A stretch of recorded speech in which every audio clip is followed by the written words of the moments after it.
Hello everyone, welcome to Sanmarga classes. ನಮ್ಮ ಸುತ್ತಲಿನ ದ್ರವ್ಯವು ಶುದ್ಧವೇ ಪಾಠದ ಮುಖ್ಯ ಪ್ರಶ್ನೆ 3. ಈ ಕೆಳಗಿನ ಪ್ರಶ್ನೆಗಳಿಗೆ ಉತ್ತರಿಸಿ.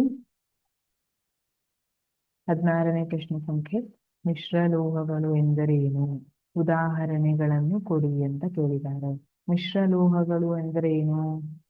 ಹಾಗಿದ್ರೆ ಮಿಶ್ರಲೋಹಗಳು ಎರಡು ಅಥವಾ ಹೆಚ್ಚಿನ ಲೋಹಗಳ ಏಕರೂಪದ ಮಿಶ್ರಣವಾಗಿರುತ್ತೆ. ಇವು ಎರಡು ಅಥವಾ ಹೆಚ್ಚಿನ ಲೋಹಗಳನ್ನ ಏಕರೂಪವಾಗಿ ಮಿಶ್ರಣ ಮಾಡಿರ್ತಾರೆ. ಅದನ್ನ ಮಿಶ್ರಲೋಹ ಅಂತ ಕರೀತಾರೆ. ಕೆಲವೊಮ್ಮೆ ಲೋಹಗಳ ಜೊತೆ ಅಲೋಹವನ್ನ ಮಿಶ್ರಣಗೊಳಿಸಬಹುದು. ಎರಡು ಲೋಹನೇ ಆಗ್ಬೇಕಂತಿಲ್ಲ, ಲೋಹ ಮತ್ತೆ ಅಲೋಹನೂ ಇರಬಹುದು.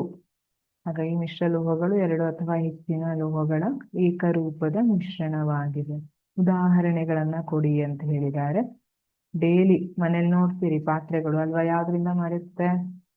ಮೇನ್ ಆಗಿ ಈಗಿರುವಂತದ್ದೆಲ್ಲ ಸ್ಟೇನ್ಲೆಸ್ ಸ್ಟೀಲ್ ಇಂದ ಮಾಡಿರ್ತಾರೆ ಅಲ್ವಾ.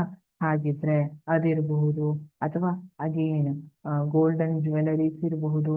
ಬರೀ ಗೋಲ್ಡ್ ಇಂದ ಮಾತ್ರ ಮಾಡಿರ್ತಾರ? ಇಲ್ಲ, ಗೋಲ್ಡ್ ಸಾಫ್ಟ್ ಇರುತ್ತೆ, ಹಾಗಾಗಿ ಅದಕ್ಕೆ ಬೇರೆ ಲೋಹವನ್ನ ಮಿಶ್ರಣ ಮಾಡಿರ್ತಾರೆ. ಈ ರೀತಿ ಬೇರೆ ಬೇರೆ ನಾವು ಕಾಯಿನ್ ಅನ್ನ ನೋಡ್ತೀವಿ, ಅದು ಬೇರೆ ಇರುತ್ತೆ ಅಲ್ವಾ. ಸೊ ಉದಾಹರಣೆಗಳನ್ನ ನೋಡ್ತಾ ಹೋದ್ರೆ, ಕಂಚು, ಹಿತ್ತಾಳೆ ಏನಿದೆ ತಾಮ್ರ ಮತ್ತೆ ಜಿಂಕ್ ಇಂದ ಮಾಡಿರ್ತಾರೆ.